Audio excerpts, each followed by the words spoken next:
Assalamualaikum warahmatullahi wabarakatuh.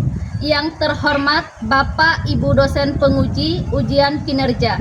Perkenalkan, nama saya Rizka Melati, NPM 2505001046, mahasiswa PPG Guru Tertentu tahap 2 tahun 2025. Program studi Pendidikan Bahasa Indonesia di LPTK Universitas PGRI Sumatera Barat. Pada hari ini saya akan melaksanakan praktik pembelajaran dalam rangka penilaian uji kinerja di SMA Negeri 5 Kerinci dengan materi teks laporan hasil observasi. Demikianlah perkenalan saya. Sekian dan terima kasih. Selamat menyaksikan.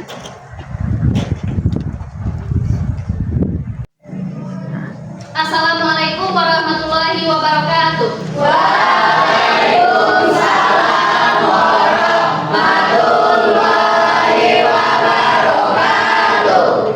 Selamat pagi. Pagi, Bu. Kenapa pagi ini kurang semangat nampaknya ya? Nah, Ibu mau dengar mana semangat kelas 10A ya? Selamat pagi. Pagi, pagi, pagi.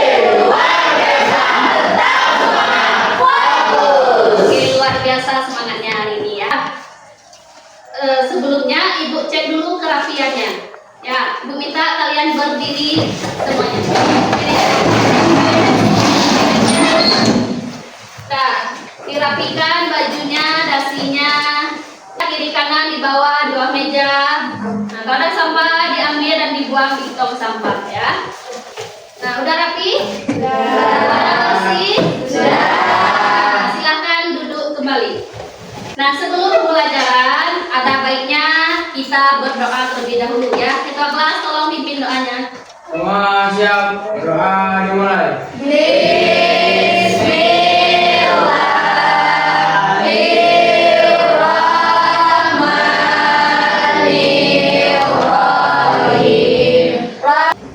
Nah, sebelum kita mulai kegiatan, Ibu cek dulu kehadirannya ya.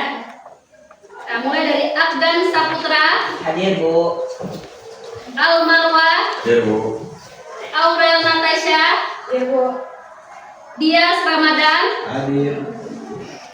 Kila Adia Meka, Hadir, Bu. Muhammad Naufal. Hadir. Sehat, Novel? Ya, Bu.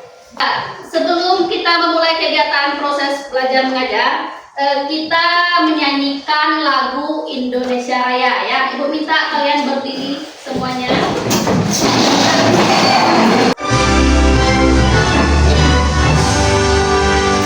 Indonesia airku, padaku pada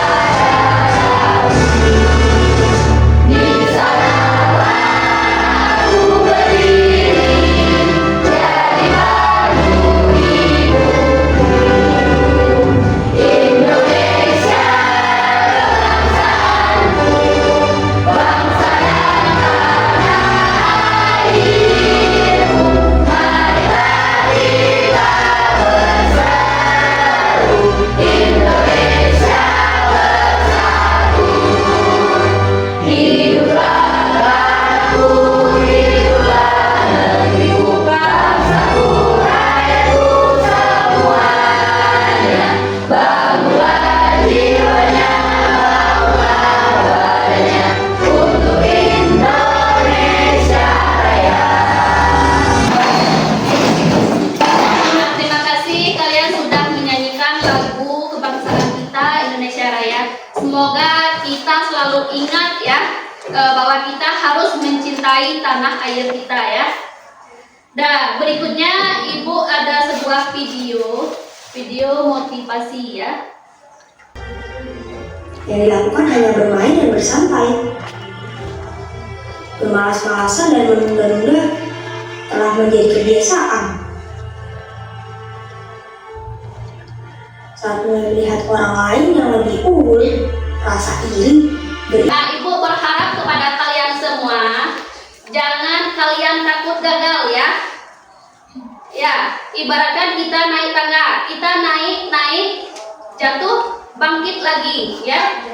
Naik bangkit lagi sampai kita menuju puncaknya kesuksesan ya. Nah, Ibu minta kepada kelas 10A ini jangan kalian takut gagal. Nah, mulai dari detik ini, mulai hari ini mari kita semangat belajar ya. Semangat belajarnya? Semangat. Nah, Ibu mau tanya dulu, apa materi kita sebelum ini minggu lalu? Ada yang masih ingat? Teks laporan hasil observasi dan strukturnya. Teks laporan hasil observasi dan strukturnya. Nah, ada yang tahu apa itu teks laporan hasil observasi? Saya Bu. Apa Sakinah? Teks laporan hasil observasi adalah karangan yang berisi paparan hasil kegiatan pengamatan, penelitian, riset, survei, hingga kunjungan terhadap suatu objek. Ya. Jadi teks laporan hasil observasi itu adalah karangan atau paparan ya hasil kegiatan pengamatan, penelitian, survei, riset atau kunjungan terhadap suatu objek. Nah, di situ ada kata objek. Ya, apa itu objek? Ada yang kita melakukan pengamatan. Nah, yang kita amati itu yang disebut dengan objek. Ya, misalnya kita melakukan penelitian, yang diteliti itu yang disebut dengan objek. Ya. Objek itu bisa berupa benda, bisa berupa tumbuhan, bisa berupa hewan, manusia. Iya, itu ya yang disebut dengan. Adapun tujuan pembelajaran kita pada hari ini, tujuan pembelajaran kita pada hari ini, peserta didik diharapkan mampu menulis teks laporan hasil observasi berdasarkan struktur dan kaidah kebahasaan secara logis, kritis, dan kreatif. Ya. Yang kedua, peserta didik diharapkan mampu mempresentasikan laporan hasil observasi dengan runut. Ya, itu adalah tujuan pembelajaran kita pada hari ini ya. Udah, sebelum kita lanjut, Ibu minta kalian berdiri dulu. Kita ice breaking dulu ya, biar lebih semangatnya.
Kopi ini berada di mana? Di Puncak. Ya, wisata Depati Kopi ini terletak di puncak Sungai Benuk ya. Apa aja yang ada di tempat wisata ini? Ada kopi, ada apa lagi? Ada buah. Ada pohon-pohon, ada bunga ya. Tempat duduknya. Ada apa lagi? Ada Hewannya, ada tempat ya, itu yang Ibu sebutkan tadi, itu termasuk apa? Bagian deskripsi bagian ya. Kalau tadi yang Ibu jelaskan tadi, yang awal tadi itu termasuk di pernyataan. Nah, pernyataan umum itu yang termasuk misalnya letaknya di mana misalnya ya. Paham? Paham kita lanjut. Mengapa kita perlu belajar teks laporan hasil observasi ya? Yang pertama, untuk tolong dibaca Al-marwah, pengembangan ini pengembangan keterampilan anak didik ya. Nah, pengembangan keterampilan anak didik ya. Jadi untuk membantu kemampuan mengamati, mencatat, dan mengenai informasi secara objektif. Ya, yang kedua. Nah, dalam karangan tersebut disampaikan fakta-fakta atau kenyataan. Ya. Jadi di dalam teks laporan hasil observasi itu harus bersifat objektif, ya, harus bersifat sesuai dengan kenyataan, ya, sesuai dengan fakta, ya. Ada karakteristik teks laporan hasil observasi atau ciri-cirinya, ya. Yang pertama, bersifat objektif, global dan universal. Ya, global itu maksudnya jangkauan yang luas, ya, bersifat umum, berlaku untuk semua orang seluruh dunia. Yang kedua, ditulis berdasarkan fakta dari hasil pengamatan. Jadi harus sesuai dengan fakta hasil kita mengamati suatu objek tadi, ya.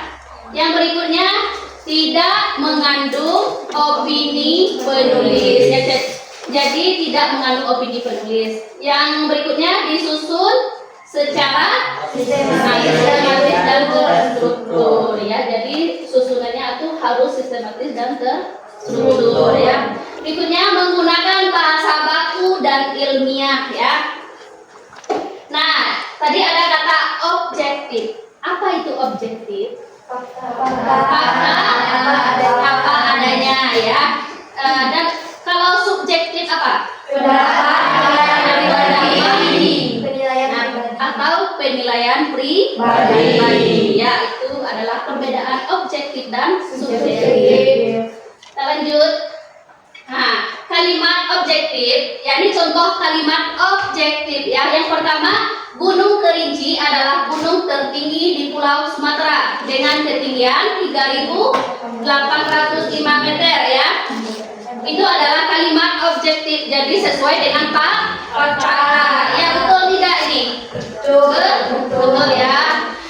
Yang kedua, dan kalimat subjektifnya, Gunung Kerinci adalah gunung yang paling indah untuk didaki. Itu kalimat subjektif, ya. Kenapa ini disebut kalimat subjektif? Karena pendapat, ya. Jadi karena pendapat seseorang. Jadi pendapat seseorang itu belum tentu benar, ya. Berikutnya, nah, ini ada struktur, ya. Tadi sudah kita bahas sedikit. Ada pernyataan umum. Pernyataan umum atau klasifikasi. Kedua, deskripsi. Yang ketiga, deskripsi. Ada ciri kebahasaan. Teks laporan hasil observasi. Ya. Tadi ada strukturnya, sekarang ada ciri-ciri kebahasaannya, ya. Nah, ciri kebahasaannya yang pertama ada kata benda, ya, atau nomi. Nah, mengacu pada objek atau konsep yang diamati, misalnya hewan atau tumbuhan, ya. Nah, yang kedua ada kata bervarias, atau kata kerja, ya, berfungsi mengelompokkan atau mengklasifikasikan, ya. Nah, yang berikutnya ada konjungsi. Ada yang tahu apa itu konjungsi? Ya, kata hubung. Ya, konjungsi itu adalah kata hubung atau menghubungkan antar kalimat atau gagasan, ya. Kata hubung yang digunakan dalam kalimat dapat memiliki makna yang bermacam-macam, ya. Nah, ada kalimat definisi, ya. Kalimat definisi itu kalimat yang menjelaskan suatu hal, ya. Ada susunannya X sama dengan Y, ya. Itu sudah paham, kan? Dan ada mengandung kata sinonim. Sinonim merupakan kata yang memiliki makna yang hampir sama, ya. Yang hampir sama itu contohnya gede, bisa besar, ya. Apalagi kecil, apa? Mini, misalnya, ya. Yang berikutnya mengandung kata berantonim atau memiliki makna berkebalikan ya atau lawan katanya. Depan apa? Belakang. Atas? Bawah. Paham ya? Nah, ini ada sebuah video. Kalian tonton videonya ya. Komodo, bagaimana cara menuliskan hasil pengamatan kalian? Ya, salah satunya dengan menulis teks laporan. Salah satu contoh teks laporan adalah teks laporan hasil observasi, yaitu teks yang berfungsi untuk memberikan informasi tentang suatu objek atau situasi setelah dilakukan pengamatan atau penelitian secara sistematis. Teks laporan hasil observasi dapat membahas tentang suatu benda, tumbuhan, hewan, ekosistem tertentu, atau situasi sosial dan budaya di masyarakat. Pertama, penjelasan dari sudut pandang keilmuan. Artinya, teks harus berisi fakta-fakta yang dapat dibuktikan secara ilmiah. Oleh karena itu, jangan cantumkan opini atau anggapan yang belum terbukti kebenarannya. Kedua, ditulis dengan bahasa baku dan jelas. Teks laporan harus menggunakan bahasa formal, bukan bahasa santai, apalagi bahasa gaul ya. Bahasa yang digunakan juga harus jelas dan lugas agar pembaca tidak salah mengartikan informasi yang dijelaskan. Dan yang ketiga, disusun secara sistematis. Nah, ada yang ingin ditanyakan? Silakan Awel. Mengapa harus berdasarkan fakta bukan opini pribadi? Mengapa teks laporan observasi ini berdasarkan fakta ya, bukan opini pribadi. Nah, karena kita membuat teks laporan hasil observasi ini adalah untuk memberitahukan informasi ya, informasi yang penting ya.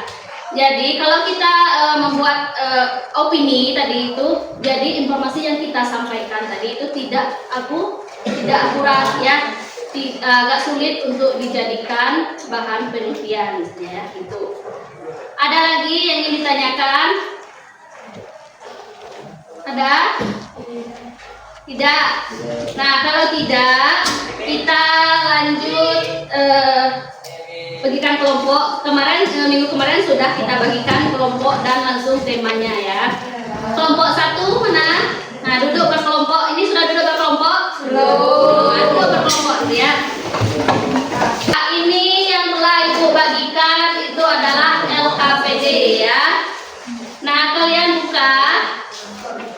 buka dulu lembar pertama. Itu ada kegiatan 1 ya. Nah, kegiatan 1 itu setelah kalian tonton videonya, setelah itu kalian membuat teks laporan hasil observasi mengenai objek wisata ya. Ini membuat buku tempel dan presentasinya di depan ya. Setelah kalian membuat teksnya tadi, lalu kalian membuat dalam bentuk buku tempel. Nih. Kedua tentang danau Kerinci ya. Ada videonya. Nanti kalian buat teksnya ya. Setelah kalian buat teksnya, nanti kalian buat lagi ke dalam bentuk tempel ya. Kerjakan Abdan. Susah. Pernyataan umumnya mana?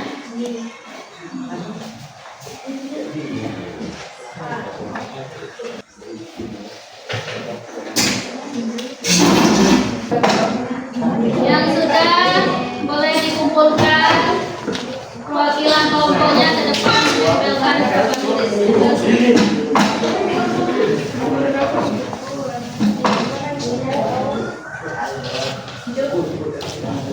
Kelompok 4.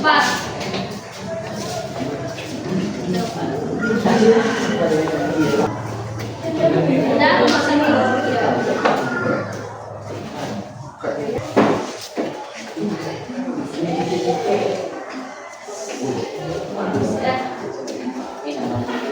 Udah, berarti sudah selesai semuanya ya. Kelompok 1, kelompok 2, kelompok 3, dan kelompok 4. Nah, sebelum kita mempresentasikan hasil kelompoknya ke depan, kita speaking dulu ya. Berdiri semuanya. Speakingnya seperti biasa, tepuk cinta ya. Tepuk cinta. Cinta kecil, cinta berat.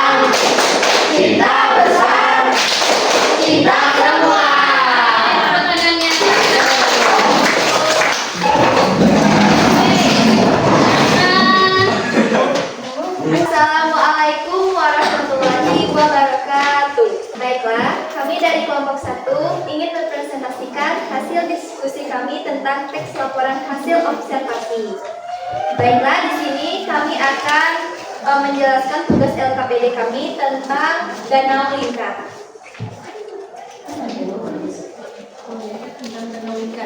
Enggak ya?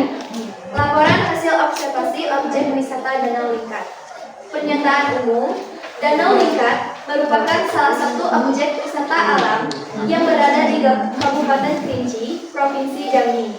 Danau ini dikelilingi oleh hutan tropis yang masih asri. Objek wisata Danau Lingkar menyediakan beberapa fasilitas sederhana seperti tempat duduk, perahu untuk berkeliling danau, serta area foto. Tempat juga memiliki minuman khas daerah. Objek wisata Danau Lingkar memiliki banyak manfaat bagi lingkungan maupun masyarakat. Bagi pengunjung, danau ini menjadi tempat rekreasi yang menyenangkan untuk bersantai. Baiklah, adakah kelompok yang ingin bertanya? Saya perkenalkan, saya dari kelompok 4 ingin bertanya. Bagaimana cara kalian memastikan bahwa laporan yang dibuat berdasarkan video tetap objektif? Dilakukan setelah mengamati video tersebut, kami hanya menuliskan fakta yang terlihat di video, bukan berdasarkan perasaan atau pendapat pribadi kami. Apakah kelompok 4 merasa puas dengan jawaban kami? Gimana kelompok 4? Puas. Dan pada kelompok yang lain. Yang red ya? Ya, yang red. Baiklah, jika ada kekurangan maupun kesalahan dari kelompok kami mohon maaf dan kami tutup dengan wabillahi taufiq wal hidayah. Wassalamualaikum warahmatullahi wabarakatuh.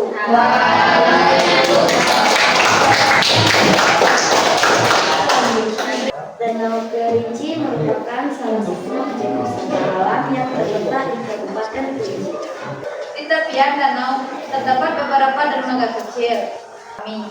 Kami menyusun teks laporan dengan mengikuti struktur yang sistematis. Pertama, kami membuat pertanyaan umum yang menjelaskan lokasi, luas, dan keunikan Danau Kerinci. Kedua, kami menuliskan deskripsi bagian seperti kondisi alam, suasana dan sekitar, dan aktivitas masyarakat. Ketiga, kami menambahkan bagian manfaat bagi untuk masyarakat maupun wisatawan. Deskripsi bagian. Danau Kerinci memiliki pesona alam yang unik dengan air yang begitu jernih hingga memantulkan cahaya layaknya kaca. Pemandangan sekitar yang dikelilingi pepohonan hutan tropis membuat suasana terasa sejuk dan alami. Di sekitar danau tumbuh berbagai jenis pohon, hutan tropis, lumut, dan tanaman liar yang menambah keindahan alami. Deskripsi manfaat. Danau Kacau memberi banyak manfaat, bukan bagi hanya wisatawan, tapi juga bagi masyarakat sekitar. Bagi kami dari kelompok 4 akan mempresentasikan laporan hasil observasi objek wisata air panas Semeru. Pernyataan umum. Air panas Semeru merupakan salah satu objek wisata alam yang terkenal di Kabupaten Kerinci, Provinsi Jambi. Yang lain kalau Kawasan ini dikenal dengan sumber air panas alam yang keluar langsung dari perut bumi dan dikelilingi pemandangan alam pegunungan yang sejuk. Air panas Semeru mancanegara karena keunikan fenomena alamnya sekaligus sebagai tempat rekreasi dan relaksasi. Dan ada deskripsi manfaat. Air panas Semeru memberikan banyak manfaat bagi masyarakat maupun wisatawan. Berendam di kolam air panas dipercaya maupun melancarkan peredaran darah, merilekskan otot serta mengurangi rasa lelah setelah beraktivitas. Menurut hasil observasi, apakah fasilitas dari panas Semeru sudah memadai untuk wisatawan mancanegara? Jawabannya adalah jika dibandingkan dengan standar wisatawan internasional, fasilitas dari Semeru masih terbatas. ini buku tempelnya yang mana? Nah, itu ya. Buku tempel kelompok 4 ya. Bagus ya. Silakan ditutup. Hanya inilah yang dapat kami sampaikan. Kami tutup dengan Assalamualaikum warahmatullahi wabarakatuh.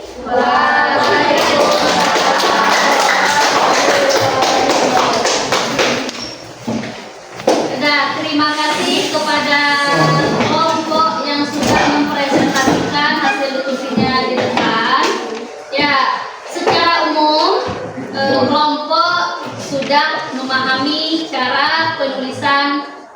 teks laporan observasi ya. Dari segi strukturnya, kelompok juga sudah paham nampaknya ya. Mana tata letaknya, mana yang termasuk desa umum, deskripsi bagian, dan deskripsi manfaat ya. Nah, penampilan buku tempelnya di depan juga sudah sangat menarik ya. Ya, ini ada Danau Kerinci, Danau Kaco, dan objek wisata air panas dan Danau Indah ya. Sudah menarik ya. Tepuk tangan dulu untuk kita semua. Nah, dan ada juga yang perlu ditingkatkan lagi ya. Ini yang Ibu catat tadi. Yang perlu kalian tingkatkan kelengkapan datanya ya. Jadi usahakan menambahkan informasi pendukung, misalnya sejarah singkat, misalnya jumlah data wisatawan misalnya ya. Dan beberapa bagian masih menggunakan bahasa yang lebih mirip promosi ya. Ingat, laporan observasi sebaiknya menggunakan bahasa yang baku ya. Itu aja ya. Nah, sebelum kita mengakhiri pembelajaran kita pada hari ini, ya, siapa kira-kira yang bisa menyimpulkan pembelajaran kita hari ini? Nah, silakan Sakinah. Baiklah, dari kesimpulan kita hari ini, teks laporan hasil observasi adalah teks berisi penyampaian informasi faktual mengenai suatu objek berdasarkan pengamatan langsung di lapangan. Tujuan utama teks ini adalah memberikan gambaran objektif, jelas, dan sistematis tentang objek yang diamati, baik berupa benda, peristiwa, gejala alam, maupun lingkungan sosial. Struktur teks laporan hasil observasi umumnya terdiri dari yang pertama, pernyataan umum yang berisi pengenalan umum tentang objek. Yang kedua, deskripsi bagian yang menjelaskan detail atau karakteristik khusus dari objek. Dan yang ketiga, deskripsi manfaat memaparkan fungsi, peran, atau manfaat objek bagi manusia, lingkungan, maupun kehidupan sehari-hari. Ciri-ciri teks laporan hasil observasi yaitu bersifat objektif, faktual, menggunakan bahasa baku, serta disusun secara sistematis. Dengan demikian, teks laporan hasil observasi bermanfaat untuk menambah wawasan, mendokumentasikan informasi, serta menjadi sumber pengetahuan yang dapat dipertanggungjawabkan. Iya, itu adalah simpulan materi kita hari ini. Tolong LKPD-nya tolong dikumpulkan kembali ya, kelompok. LKPD-nya dikumpulkan kembali.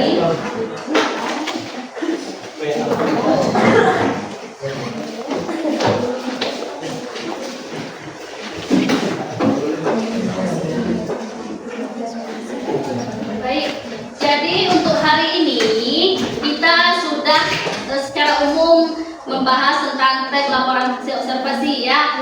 Ada struktur dan ada tadi ciri kebahasaan teks laporan observasi ya. Nah, terima kasih. Semoga pembelajaran kita hari ini bermanfaat untuk kedepannya ya. Nah, sebelum Ibu tutup ya, ini ada refleksi ya. Nah, nanti kalian tempelkan di papan refleksi di sini ya. Ya. Jadi kegunaannya supaya Ibu tahu apa yang perlu Ibu refleksikan diri Ibu sendiri ya. Silakan dipilih, silakan maju ke depan, dipilih.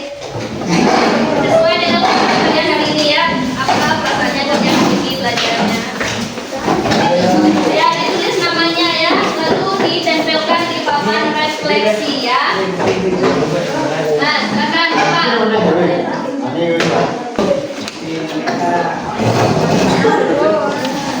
Kali.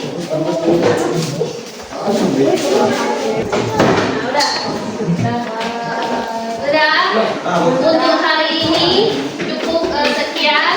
Semoga pembelajaran kita hari ini bermanfaat. Ya, untuk minggu depan materi kita anekdot ya. Tolong kalian pelajari di rumah ya. Untuk mengakhiri pembelajaran kita, alangkah baiknya kita berdoa terlebih dahulu. Silakan pimpin doanya ketua kelas. Bayari,